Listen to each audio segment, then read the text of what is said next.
Welcome back to another episode of the Better Than I Found It podcast. You're listening to Mike McGraw, the men's golf coach at Baylor. Today's guest is PGA Tour Caddie Joe Skovron. Joe has been Rickie Fowler's only caddy during his 12-year professional career, but their relationship goes way back to Rickie's early days of junior golf in San Diego. Joe is a true professional in every sense of the word, and he gives us a real deep dive into the day-to-day life of a caddy on the PGA Tour. Enjoy the listening.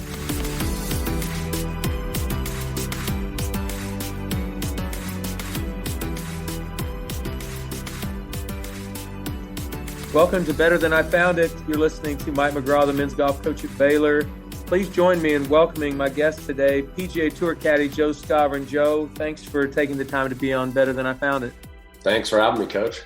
Absolutely. You know, you've been Rickie's caddy, Rickie Fowler's caddy for a long time, 12 years, and you're the only caddy he's ever had on the PGA Tour. That's a pretty long professional relationship, especially in the caddy world, wouldn't you say? Yeah, we're getting up there. We kind of keep passing people, and when some of these caddy player relationships break up, we kind of keep getting higher on that list. So we've got to be one of the longest running ones out there at this point. I think that's great. Well, tell me first of all how that came about. It's not like all of a sudden you saw that this young player was getting ready to turn pro and you just called him up and said, "Hey, I want to be your caddy." It goes way back further than that. Tell me about your relationship with Rickie and how that started. Yeah, so I've known Rickie since he started playing golf. My dad's a golf pro, and my mom ran the local junior golf association that we grew up in, Valley Junior Golf. So I kind of watched Rickie grow up. I'm 8 years older. I know a lot of people kind of thought when I came out that I was a similar age to him, but I'm not. And so we played some golf over the years and got to know him, and it was, knew him pretty well. I would say I was kind of described it more like a little cousin than a little brother because we didn't spend that much time together, but we spent enough that families knew each other real well. You had that whole hometown mentality. I tried to play, didn't make it. So just had spent a lot of time with him. And when he was looking around, that added to it. And that's a lot of the reason I ended up caddying for him. And I think part of it as well is I had worked some events for a friend of ours, Charlotte Mayorkas, on the LPGA. And I had worked about 12 to 15 events for Brendan Steele out on the web. I wasn't trying to caddy for a living, but I'd kind of filled in for both of them because they were friends of mine. So to you, that's good. So that wasn't the normal caddy player relationship. That started at a much younger age. So what's the secret to the longevity? I mean, it's been 12 years. What if you just gave one thing that you would say, this is the reason we've been able to stay together in a professional relationship that long? Man, that's tough with coming up with one thing. I mean, I would say from Rickie's side, he's very loyal. I think we had a lot of success early on, so I think that helps it out. And I think our personalities balance each other out pretty well. And then I'd like to think from my side that I just always took it very seriously, tried to keep getting better at my job, doing my job the best I could, and took it as my profession from the time I got out there rather than just being out there trying to have fun. Yeah, that's a good answer right there. I really appreciate you saying that. I remember meeting you at the 2008 U.S. Open at Torrey Pines. So Rickie and his teammate, Kevin Tway, the roommates, they both qualified for the U.S. Open as freshmen in college. That was pretty amazing. And so I knew I had to be out there to watch, and because that probably would never happen again in a career. And I met you out there, and you, at the time, I didn't know you were going to be Rickie's caddy one day, but you did have a company called Beyond the Links. How did you get that started? Tell me about that. Yeah, when I was playing mini tours, it just kind of came about. Golf clothing hadn't really moved in the direction it has now. Travis Matthew wasn't around, brands like that, Puma doing what they're doing, all the different kind of younger, more of an off the golf course vibe wasn't there. So I was trying to create that. I was trying to create like a Hurley meets golf kind of thing. And it never really got anywhere, but it was fun when I did it, and I learned a lot from it. So, well, I remember out of that meeting, I think I ordered our Pro-Am shirts for the coming Pro-Am. We had Beyond the Links 1 year. We had Beyond the Links up there, but that's correct. The next time I actually saw you was right after Rickie had turned pro, and was a weekend that you spent with Rickie in Stillwater. and you guys played golf. And tell me about that weekend. It came off on the heels of a pretty disappointing week, actually. Yeah, we only had so many starts because he didn't turn pro until after the Walker Cup in the fall, and he came out and played really well in Vegas, and then almost won at Greyhawk when the Fries was there. And so we were close on trying to get his card on money at that time. It wasn't based on FedEx points. And Mississippi, I believe, was the last start we had a chance at. I can't remember if Mississippi was first or Disney was first, but and we went there and just rained all week, and they finally canceled it on Saturday morning. We never teed it up. So then, like you said, from that standpoint, it was kind of like, okay, now we got to go to Q school. We were going straight to finals, but still no opportunity to get the card. But came out there. I think you guys were playing Texas. We came out and played 9 holes at Karsten Creek that Saturday, and then went to the game. And that was my only time I've ever been to Stillwater. So it was cool for me to be around you, be around the university, and kind of see the history. Because I'd always kind of wondered how a Southern California kid would decide on Oklahoma State, and kind of explained it to me that weekend. I understood it a lot better. Are you sure it wasn't just great recruiting? That could have been it. Well, I don't think it was great recruiting. Well, but anyway, I do think that weekend, it wasn't formal, and I know I wasn't hiring you, but I was sort of doing a job interview with you that weekend. I was kind of looking to see, because I knew it was going to be really important who Rickie had as a caddy out there. And after talking to you the whole weekend, spending time around you, I thought to myself, gosh, this guy's perfect for Rickie. He's going to allow Rickie to be Rickie. And so I signed off immediately. I thought you'd be great. And here we are 12 years later. Am I accurate in that? Have you allowed Rickie to be Rickie in that state? Yeah, I think there's a lot of balance along the way when you're caddying, of trying to help the guy out, but then also let them be themselves. And I remember a few instances kind of right off the bat. I remember one in Columbus that I've told people a lot about. And, depending on who you've caddied for or what golf you've seen, Rickie was different. And as you know, his talent level and the way he saw things was so different than other people. And so different, even though I'd been around him, when you're actually making the decisions on the shots with him, that changes things. And I remember one shot, I believe it was on number 10. We were in the right trees at the Ohio State course in Columbus when he was still playing as an amateur, and he almost won there. And that was the first time I'd caddied for him. And he saw this opening in the trees that, like, I wasn't even paying attention at that level, where it was at, the height and how small the gap was. I was thinking we just needed to pitch it out. And I'm like, okay, you just got to let him go in these instances sometimes, see what it's like, especially early on, to kind of get a feel for it. And he pulled this shot off like it was no big deal at all. And I kind of went, wow, all right, this guy's definitely different.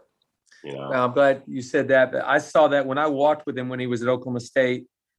I didn't walk with him so much to coach him as to just learn. This is a different way to look at the game of golf. It was completely different, and I enjoyed that.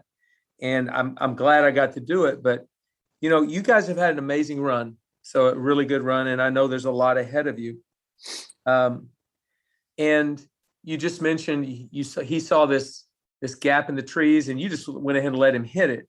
But I know there's been times when you've had to have some sort of confrontation. It hasn't been perfect all the way through. In fact, I'll tell you about one with Rickie. His second year at Oklahoma State, we were in Atlanta playing in a tournament, and his game was good. He was in contention just about every week, but his putting hadn't been as good recently. And every day I kept hearing him talk about bad putting. And I just kind of finally got tired of it. And he shot 72 or whatever the first round. And I overheard him talking to one of his teammates. And literally I had zero confrontation with Rickie for 2 years, none. And he didn't give you any reason to confront him. But I was upset with the putting comments. So I pulled him aside and I said, Rickie, do you still want to play pro golf? And he said, yeah, why? And I go, because if you keep talking like that, you're not going to be playing pro golf. One day you will not be a good putter. And you're one of the best putters I've ever seen. And he kind of thought he's chewing me out.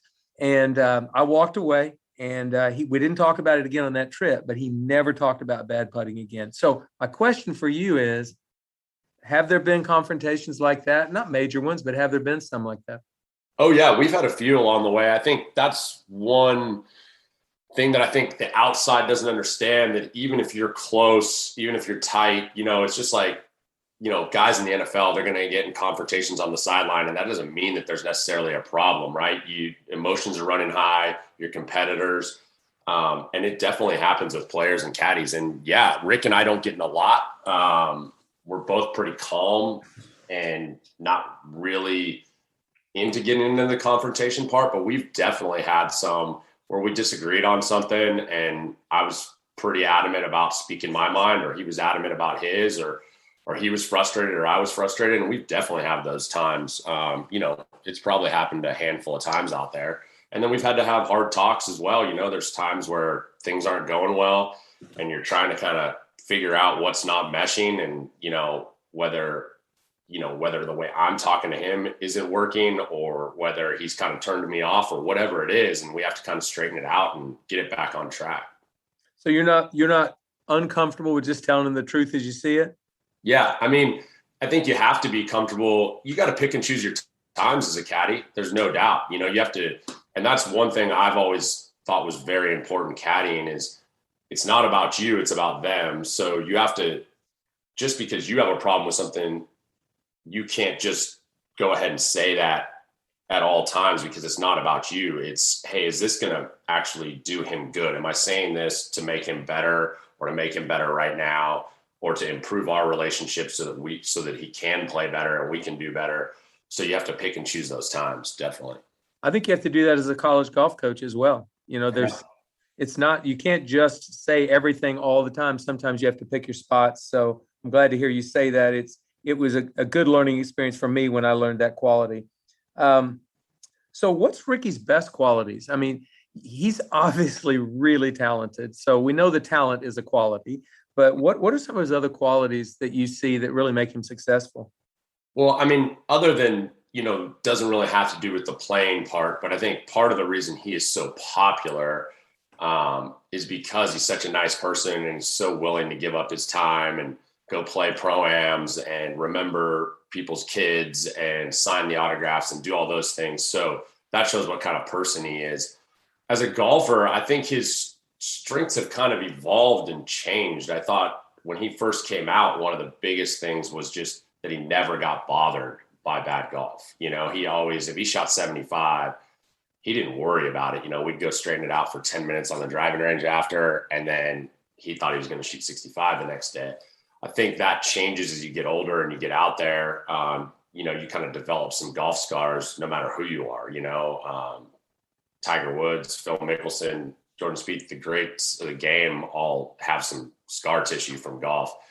I think over time, the things that jump out, I mean, he does some things so well. If you're getting specific in the game, I mean, you watched it at Oklahoma State, when you get him off of a lie around the greens that he can hit a nip shot. I mean, he's unbelievable. He can hit some shots that you've never seen. He obviously has driven it very good for most of his career. And then there's the putter, right? I mean, even though the last year and a half hasn't been his normal putting, if you look overall, the putter is kind of his superpower to me, that, he's led the tour in putting, and just the putts that he can make and the way he rolls it. And just even when he's not making putts, the way that people see the way he rolls it and strokes it and how free it is, it's a pretty special quality. I always envied the fact that he could hit 4 and 5 footers with the pace that he hit it with, because that would have scared me to death. Yeah. But just showed you what kind of belief system he had and conviction he had in putting. I would add one thing, not to interrupt. Yep. Sorry. I think the other thing is, when you've watched him in the past, when he gets to those last 2 or 3 holes or gets in a playoff or something, his ability to put the fear factor aside and put the foot on the gas, that's a special quality too. I mean, you can't really teach that. So, and he's always had that in those moments. I agree with that. I saw that a lot when he was at Oklahoma State as well. One early year in his career, it was right before a Ryder Cup. He was in contention at the Tour Championship and shot 77 the final round. And he'd had a plan to come to Stillwater and spend the week before the Ryder Cup. So it must have been 2012, I think. I'm not sure what year it was, but I do know this. He just shot 77 and kind of didn't finish that tournament well. And 15 minutes later, I got a call from him and said, "Coach, you still have that ride for me at the Stillwater Airport when I get in tonight?" And I go, shouldn't you be over punching a wall or something? And he had already moved on to the next thing. I used to think that can't be real, but he beats himself up briefly and then he's on to the next great opportunity. Would you agree with that? Because that's the way I saw it. Yeah, absolutely. And I think that's a huge strength. I think this game beats you up so much that if there's a balance between going and working at it and caring, and, they all want to be successful, but then there's that balance of not beating yourself up too much about it, not getting worked up, not letting it affect the next day, not letting it affect your life. And I think he's always been balancing that. Yeah, I would say that's for sure. So I'm going to ask two questions. One is, what is your what's your greatest moment caddying in the last 12 years? And then I want you to answer, what is your most disappointing moment for you personally? I mean, I would say the two things, I have two that stand out for me. I mean, the run that he won, the 2010 run up, being a rookie and, not having won a match to that point that week and playing in the singles and the Ryder Cup on the line. And, he was 4 down with 6 to go or whatever he was. And the putts that he made on 17 and 18 to get the tie and to send it back to the final match with all that pressure on him. I mean, that was just a really cool experience, even though we didn't end up winning that Ryder Cup, just seeing him perform in that moment and do that. And I'd say the other one for me, I mean, actually, it'd almost be 3, because the second one would be Players. Oh, yeah. The way he did that, I mean, just birdie in 17, all those times, the drives he was hitting it up 18, and that's a big event, and, that's our biggest win. But the third one in there would be Phoenix, because 1, I live in Scottsdale. 2, we'd come so close in that event. We'd had heartbreaks, and, he was due to win that. And then the way that it happened with everything that happened on number 11 and him getting it together and finishing the way he did, to me, those are kind of the 3 that stand out. Yeah, Phoenix stands out for me. Well, the first one that stood out for me would have been when he won in North Carolina his first tour victory. Yeah. I actually cried that day because I knew how badly he wanted that and how much that meant to his career. But in Phoenix in 2018, the way he was able to compose himself, that was pretty impressive. So it doesn't surprise me that would have been one of your best moments. So what would be one of the most disappointing things? For me, the one that stands out for whatever reason was Valhalla at the PGA Championship when Rory won. That one, I just felt like, I felt like the winner was coming from our group, the way that everything was going. It was Phil and Rickie. And going into that back 9, I thought that was Rickie's moment to win a major. And I thought that was the one that we kind of had right there in front of us. And just, the way it went down on 18, it was kind of getting dark. We let them hit up, and just everything that kind of went down with that event, to me, that's the most disappointing.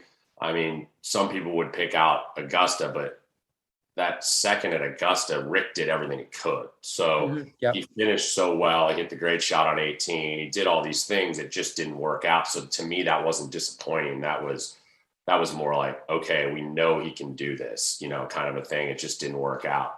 But the Valhalla one, with that year finishing top 5 in all the majors and the way it went down, I just felt like that was the one that we could have gotten. So we know that Rickie's disappointed when those things happen, and you're disappointed when those things happen. So you're a competitor. How much of a competitor? I mean, how does it affect you? If it affects Rickie and he gets over it quickly, do you get over it quickly?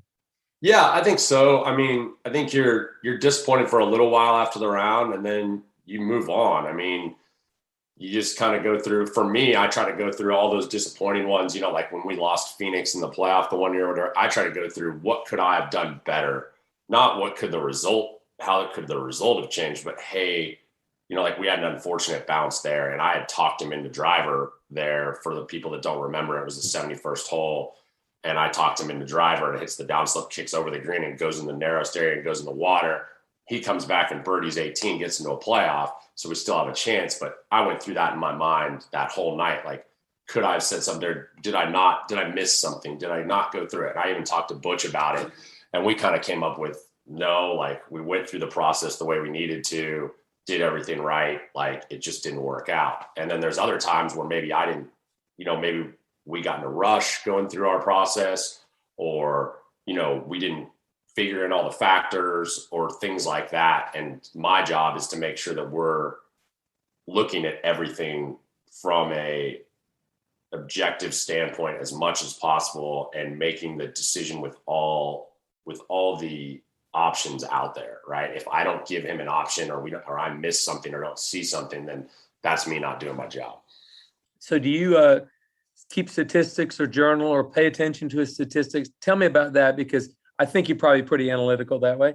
Yeah, I'm a numbers guy. I've gotten into the analytics part a decent amount. I've had a lot of help from Mark Brody the last few years. I read his book when he kind of was first coming on the scene and the strokes game thing was coming in. So there was a lot of talk with him, especially early on, and sending him kind of numbers and getting his opinion back and forth. And then I would kind of go through it with him, and then I'd take whatever I thought was important to Rick.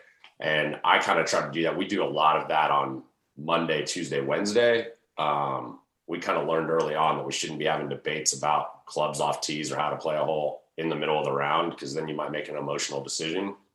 So there's a lot of, hey, I think we should play this hole this way, or hey, the analytics say that this is the way to play the hole. And then it's adjusting that to fit Rick, right? Like, what are Rick's strengths? What does he do well? What does he see?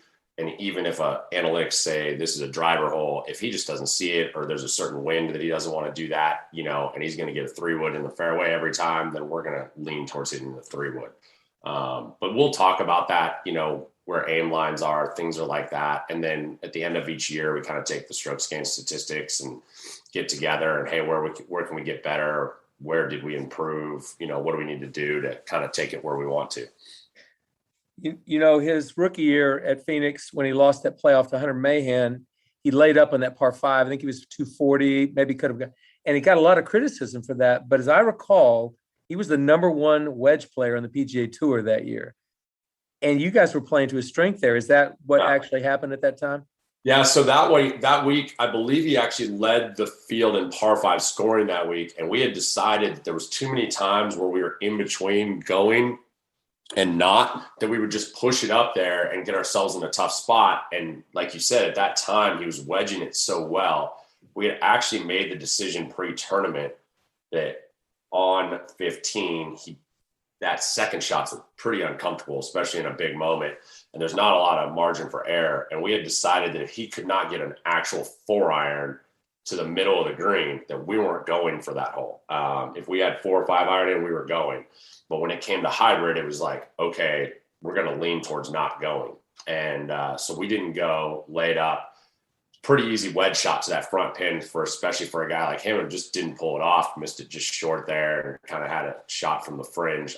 I can't remember if he putted or chipped it, to be honest. So that was kind of a pre-tournament decision.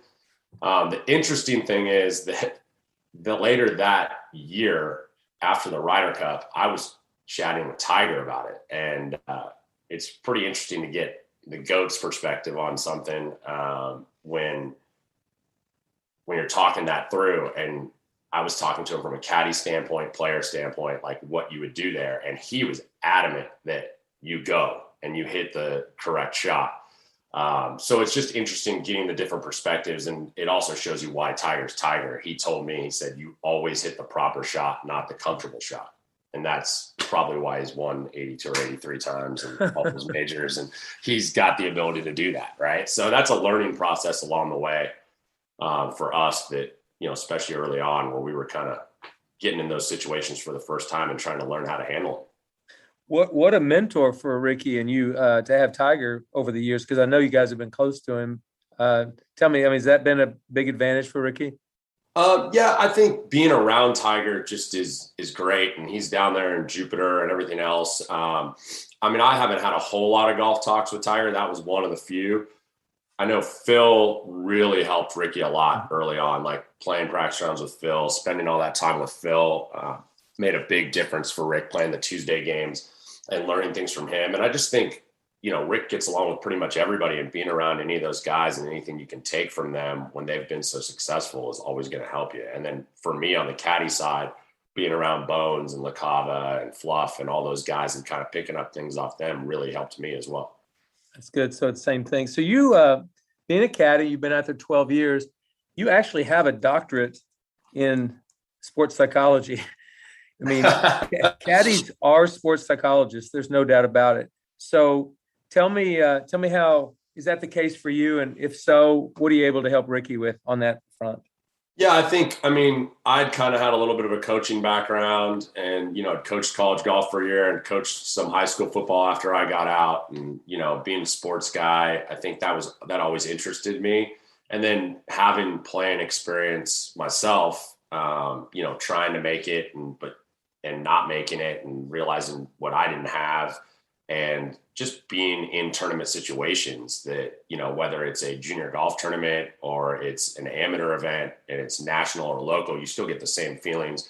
So I think that's a big part if you've played competitive golf, just being able to understand the feelings they're going through and some of the nerves that are going through them and what doubt can creep in there and what you can be thinking about. And then, just day in and day out, trying to balance, keeping their mind right and keeping them thinking about the right things and not the wrong things and talking to them in a certain way. And when, the good thing for me is I've been around my guys so long that you kind of learn how they work and what they need because everybody needs something a little bit different. So is there any mantra that the two of you have that you say when there's time, or is there anything like that? We don't really have a mantra. We had some things early on. I know one of the things we really focused on early on was making sure he didn't start walking too fast or processing too fast. So we kind of had a rule for a while that we were in contention that he had to walk behind me. And so, I could slow us down or speed us up or do whatever I needed to do. And then that'll still be the tendency to sometimes he wants to go, go, go. And so there's that balance of, getting him playing reactionary golf, but then also did we spend enough time going through the process before that? And then you go into the reactionary. So we're always kind of balancing that. And then he doesn't need a whole lot anymore. There was I was a lot more vocal in between shots and kind of pumping him up and a little bit more of a coach early on. And now isn't a situation he hasn't been in, so you don't have to say a lot to him. You might have a little talk before a round or something, or maybe at some point during a round, but it's not a lot. So the last year and a half or so, as Rickie struggled a little bit relative to his other performance, first of all, I think it's a little unfair. I mean, he did finish 13th at Memorial. He finished 8th in the PGA. He was leading a few weeks back. So it's not like he's been void of good golf. He's had plenty. It's just not what the pundits say he ought to have. So have you been more kind of attuned to what maybe he's might reading in social media or what he's hearing? Yeah, I think we've had some sit downs, and I think it's been tough, when you're in the spotlight as much as he is, and you have all these expectations on you that other people put on you, and then you have your own expectations, and then you have the expectations of the people around you and the team and what I think he can do and what his agent thinks he can do and swing coach thinks he can do, and then it gets going sideways. And when you're a guy that's never really struggled your whole life, he's been so good at every level. It's tough when you're doing that in front of everybody. And I think it's been kind of tough for all of us, trying to figure out the path out of it. And like you said, there's been signs of good golf, but it just hasn't been. It was so.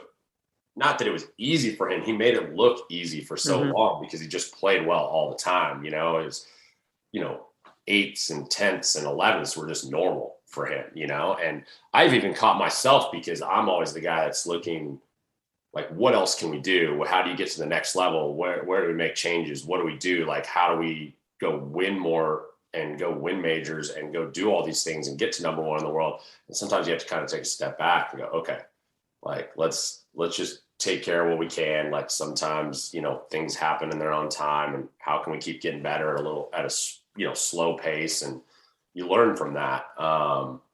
But yeah, as far as everything's gone, it definitely, I think it's been a tough couple of years as far as that goes and the expectations and everything there.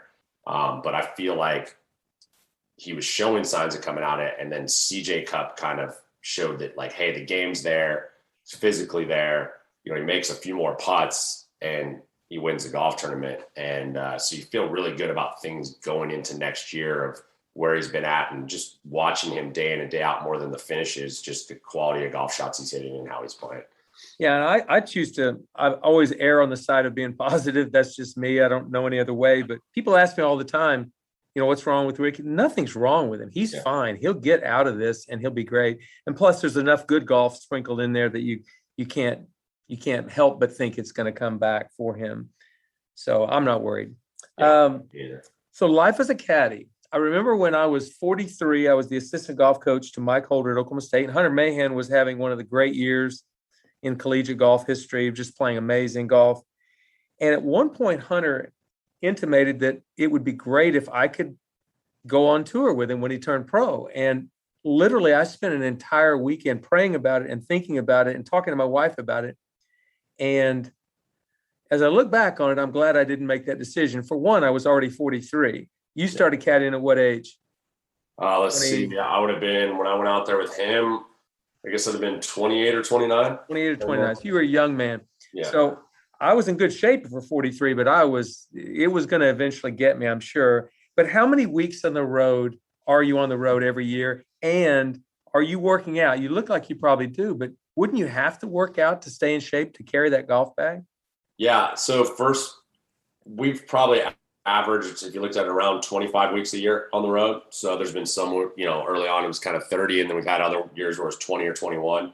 But it seems like it's been around that 25 mark. And as far as the working out, yeah, I take it pretty seriously with my health and everything else, just trying to keep my body together. It's, carrying that bag's hard on you. Some of these older guys that are out there, I'm amazed at how long they go and how little they did fitness wise and everything else. And they just keep going. And it's pretty impressive. But yeah, definitely, like anything you do in life that, is one-sided or is, somewhat uneven or anything that's hard on your body, like you have to do things to kind of prevent that so that you don't have long-term issues and things of that nature. So can you see yourself doing this 20 years from now? I mean, I definitely can. I think it just kind of going to have to see how it goes along the way.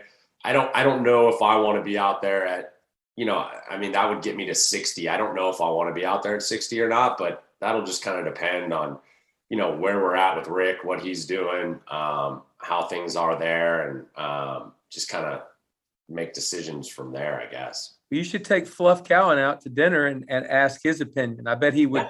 I bet he'd have an opinion. Yeah, for sure. And, like Bones, I'm tight with Bones, and he's so glad he's back. He's so excited about it, So, there's definitely something about it that, we're very fortunate with our job, and it's a special kind of job. It's not just the normal 9 to 5, Well, I talked about you being a sports psychologist, whether you wanted to be one or not, you are.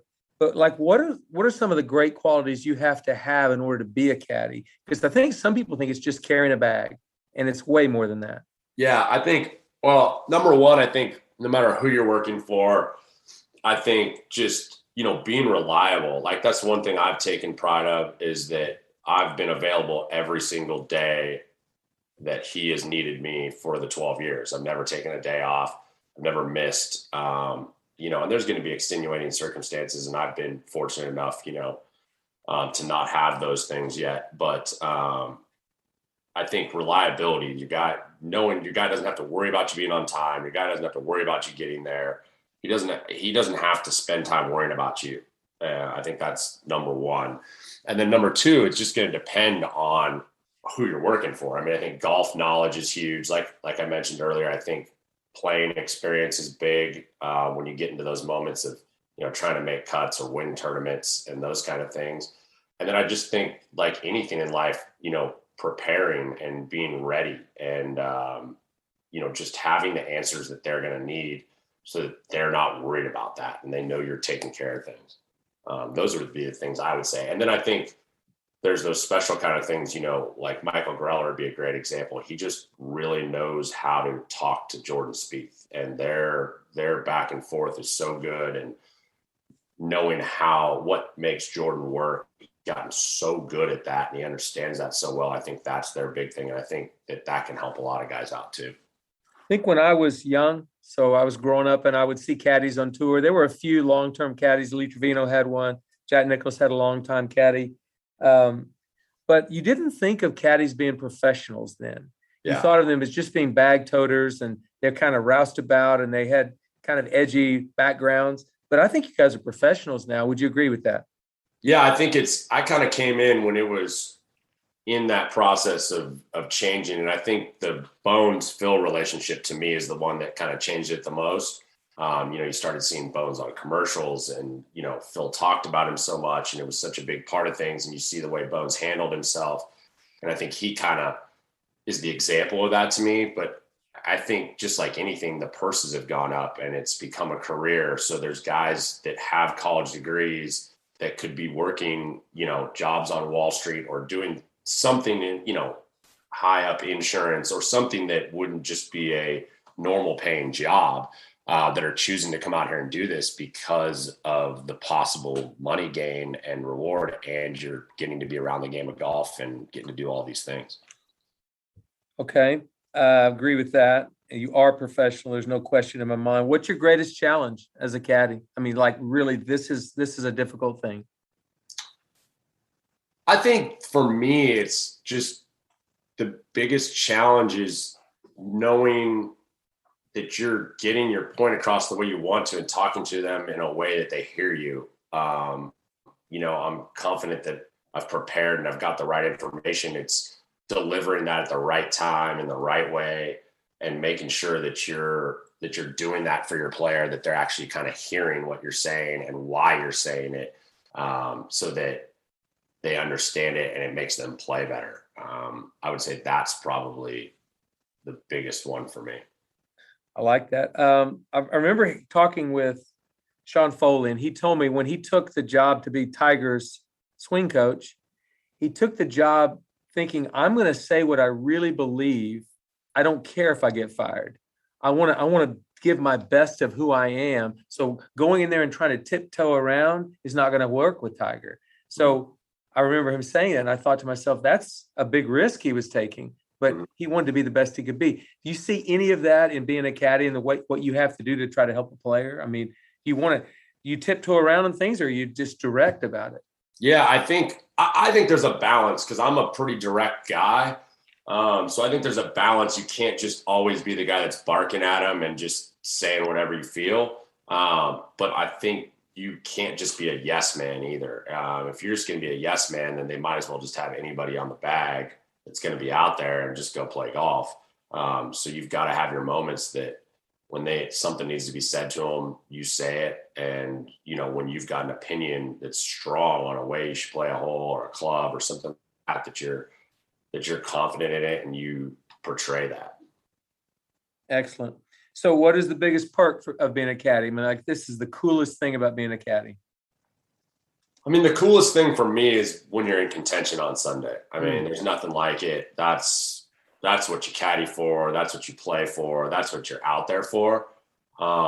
But in addition to that, with the guy that I've worked for, the perks are just what it's done for my life and just the lifestyle I get to live and the people I've met because of it. And, people I've been around and what my norm is compared to what my norm would have been without this. I'm very fortunate, and it's been very cool. Yeah, gratitude. That's an appealing quality right there. I like that. So you mentioned Bones, you mentioned Fluff. We know you as Caddy Joe. So what is another great caddy nickname on tour that some people may not know about? Oh man, I'm trying to think of that. 75 years ago, Gene Sarazen had a caddy named Stovepipe. There's just been all kinds of caddy names. Do you have any others out there? I'm trying to think of ones off the top of my head. There's a great one. Greg that has caddied off and on for Louis Oosthuizen and other guys. He's not caddying for him right now. I think he's back home. He moved the family to Australia and he's back there, but they call him Helpful because he had the umbrella out one day way back and he left the umbrella over the player when he made the stroke and they got penalized for it rather than moving out of the way. So everybody calls him Helpful and he's just always been called Helpful ever since. And he's obviously a great caddy. He's been around forever and worked for great players, but he just had that one moment and it's kind of stuck with him and everybody calls him Helpful. All right, perfect. Okay, listen, I know you're in the middle of or in the beginning of a 10-week stretch where you're going to be at home, I guess in Arizona, just hanging out, playing golf, working out, relaxing. Is this the longest stretch you will have had as a caddy off, pretty much? Yeah, other than, we've had a couple these last few years, we hadn't had any stretches like this, but then we took a decent amount of time off that would have been close to this when he got married, and then COVID hit, so we had that. But yeah, this would be the second or third biggest break we've ever had. Normally it's kind of like a 6-week off season. It's not normally this long. What will you do to fill the time? I'm going to play some golf. The weather's perfect out here. I'll get in the gym. I watch a lot of football, so that fills up the weekends. And then got some house projects I'm doing. I'm not really a handyman, but just kind of trying to get some things tightened up around here. And then one of the things I'll do for work is from a green reading standpoint with the green books going out. I'm going to look at some different ways.